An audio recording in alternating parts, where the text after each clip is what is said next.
Welcome back to Gomathi's kitchen. நம்ம இன்னைக்கு பார்க்க போகிறது சுக்கு மிளகு குழம்பு எப்படி செய்யலாம்னு பார்க்கலாம். கோமதிஸ் கிச்சனை சப்ஸ்கிரைப் பண்ணாதவங்க சப்ஸ்கிரைப் பட்டனை ப்ரெஸ் பண்ணுங்கள். உடனுக்குடனே அப்டேட் வேணும்னா பக்கத்தில் இருக்க பெல் பட்டனை மறக்காமல் ப்ரெஸ் பண்ணிக்கோங்க.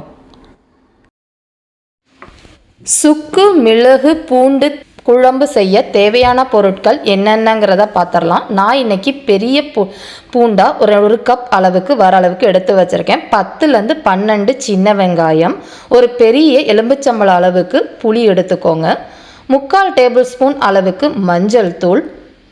இதுக்கு ஒரு ஃப்ரெஷ்ஷாக பவுடர் அரைக்க போகிறோம். அதுக்கு இந்த எல்லா சாமான்களும் தேவைப்படும்.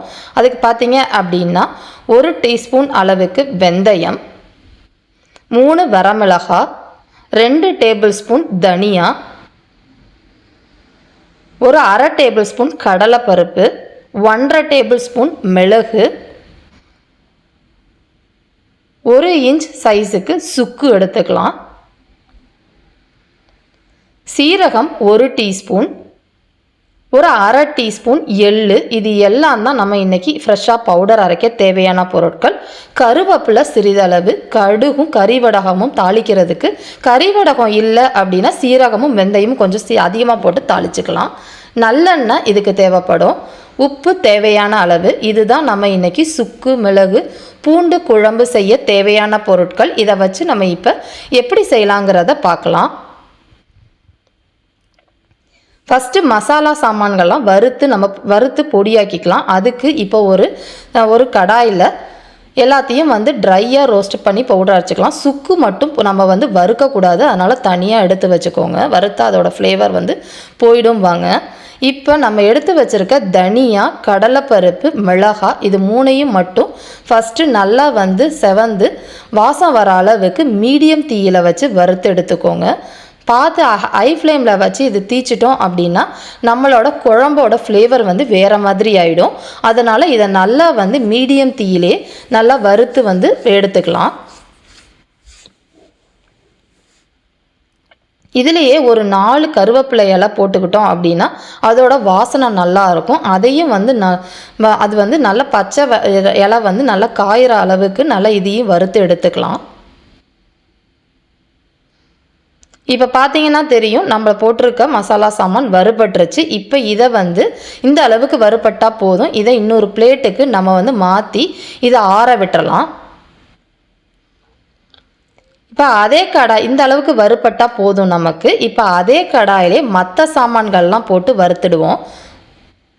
வெந்தயம், மிளகு, சீரகம், அதே மாதிரி நம்மளை எடுத்து வச்சுருக்க மிளகு அதை மட்டும் போட்டு எடுத்துருவோம். சுக்குவை தனியாக எடுத்து வச்சு அதை பொடியாக்கிக்கலாம். இப்போ இதையும் மீடியம் தீயிலே வச்சு வாசனை வர அளவுக்கு வறுத்துக்கலாம். சீரகம் கருத்துடாமல் பார்த்துக்கோங்க.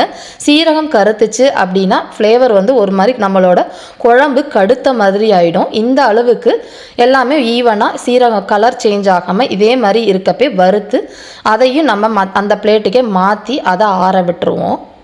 இதை ஆற விட்டீங்க அப்படின்னா நம்மளோட தனியாவும் மிளகாவும் சீக்கிரமாக அரைப்பட்டுரும் மிக்சியில். இந்த அளவுக்கு வறுபட்டால் போதும். இப்போ நம்ம எடுத்து வச்சுருக்க சுக்குவை நல்லா இடித்து பொடியாக்கிக்கலாம். மற்ற சாமான்களோட போட்டு அதை பொடியாக்க வேண்டாம். ஏன்னா இது கொஞ்சம் நம்ம இப்படி இடித்தாலே அது பவுடர் ஆகிடும். இந்த அளவுக்கு நம்ம இடித்து பவுடர் ஆக்கினா போதும். இதை நம்ம ஒரு பவுலில் மாற்றி எடுத்து வச்சுக்கலாம்.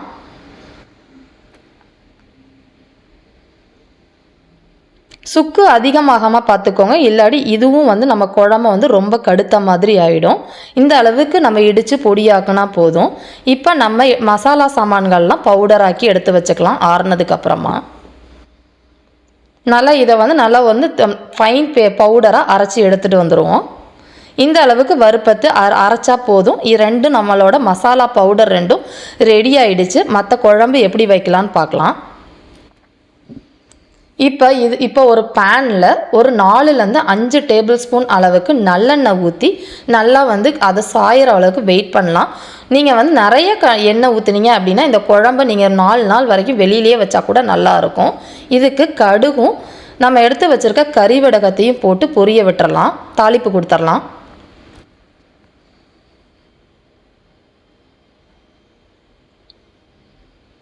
இதுலேயே கருவேப்பிலையும் போட்டு பொரிய விட்டுருங்க. சப்போஸ் உங்கள்கிட்ட கறிவடகம் இல்லை அப்படின்னா ஒரு கால் டீஸ்பூன் அளவுக்கு சீரகத்தையும் வெந்தயத்தையும் போட்டு நம்ம தாளிச்சுக்கலாம். இப்போ எடுத்து வச்சுருக்க வெங்காயத்தையும் பூண்டையும் போட்டு இதிலேயே எண்ணெயிலேயே வதக்கி விட்டுருவோம்.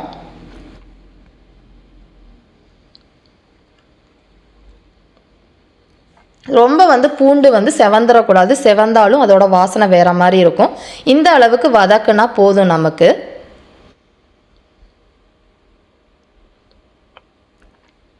இப்போ நம்ம எடுத்து வச்சுருக்க மஞ்சள் தூளையும் போட்டு நல்லா இதுலேயே வதக்கி விட்டுருங்க ஆயில்லையே. இப்போ பார்த்தீங்கன்னா ஒரு கப் அளவுக்கு தண்ணியை ஊற்றி நம்ம வெங்காயத்தையும் பூண்டையும் வேக வச்சுக்கலாம். நம்ம புளி ஊற்றுனதுக்கப்புறம் வெங்காயமும் பூண்டும் நல்லா வேகாது. அதனால் இதில் ஊற்றி இதுக்கு தேவையான அளவு உப்பையும் போட்டு நல்லா கொதிக்க விட்டு வேக விட்டுருவோம். இதுலேயே நம்ம அரைச்சி வச்சுருக்க பவுடர் இருக்கு இல்லையா, அந்த பவுடரையும் இதிலே போட்டுருங்க. மேக்ஸிமம் பார்த்திங்கன்னா இது 4 டேபிள் ஸ்பூன் அளவுக்கு இருக்கும். இது எல்லாத்தையுமே நம்ம இதில் ஆட் பண்ணிடலாம்.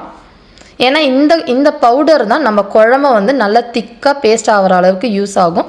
இல்லை நம்ம அரைச்சி வச்ச பவுடரை போட்டுட்டு நம்ம இப்போ சுக்கு பவுடரையும் இடித்து வச்சுருந்தோம் இல்லையா, அதையும் இதிலே இந்த டயத்தில் போட்டுடலாம்.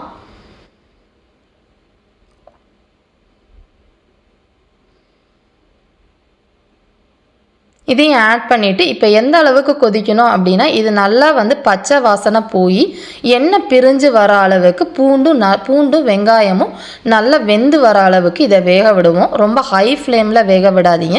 மீடியம் ஃப்ளேமில் வேக விட்டீங்க அப்படின்னா சீக்கிரமாக வெந்துடும். இப்போ பார்த்தீங்கன்னா நம்மளோட வெங்காயமும் பூண்டும் நல்லா வெந்துருச்சு. இந்த டைமில் நம்ம எடுத்து வச்சுருக்க புளியையும் ஊற்றிக்கலாம். புளியை ரொம்ப தண்ணியாக கரைச்சிட வேண்டாம். கொஞ்சமாக ஓரளவு லிக்விட் கன்சிஸ்டன்சி மீடியமாக இருக்கிற மாதிரி எடுத்து அதை ஊற்றிட்டு இப்போ இதையும் நம்ம பச்சை வாசனை பூண்டோட பச்சை வாசனை போய் குழம்பு திக்காகி எண்ணெய் பிரிஞ்சு வர அளவுக்கு மீடியம் ஃப்ளேமில் இதையும் வேக வச்சுக்கலாம். இப்போ பார்த்தீங்கன்னா உப்பு கம்மியாக இருக்கிற மாதிரி இருக்கும். ஏன்னா குழம்பு நமக்கு இப்போ தண்ணியாக இருக்குது. அதுக்கப்புறமா குழம்பு சுண்டுனதுக்கப்புறம் உப்பு அதிகமான மாதிரி இருக்கும். அதனால் உப்பு பார்த்து போட்டுக்கோங்க. இப்போ பார்த்தீங்கன்னா நல்லா எண்ணெய் பிரிஞ்சு குழம்பு வந்துட்டுருக்கு. இந்த டயத்தில் நீங்கள் அப்பப்போ கிளறி விட்டுக்கிட்டே இருக்கணும். இல்லாட்டி மசாலா சாமான்கள் கீழே தங்கி அடி பிடிக்க ஆரம்பிச்சிடும். அதனால் இடையில அப்பப்போ இந்த மாதிரி மிக்ஸ் பண்ணிக்கலாம். இதை ரொம்ப திக்காகி வரணும்னு அவசியம் இல்லை. நம்ம புளி சாதத்துக்கெலாம் தொக்கு செய்வோம்ல, அந்த அளவுக்கு வர வேண்டாம். எண்ணெய் பிரிஞ்சதுக்கு அப்புறமா நம்ம எடுத்து வச்சுருக்க வெல்லத்தையும் போட்டுக்கலாம். ரொம்ப திக்காக நீங்கள் பேஸ்ட் மாதிரி எடுத்திங்கன்னா ஆறுனதுக்கப்புறம் குழம்பு ஸ்பூனில் எடுக்கிற மாதிரி ஆகிடும். அந்த அளவுக்கு இருக்க வேண்டாம்.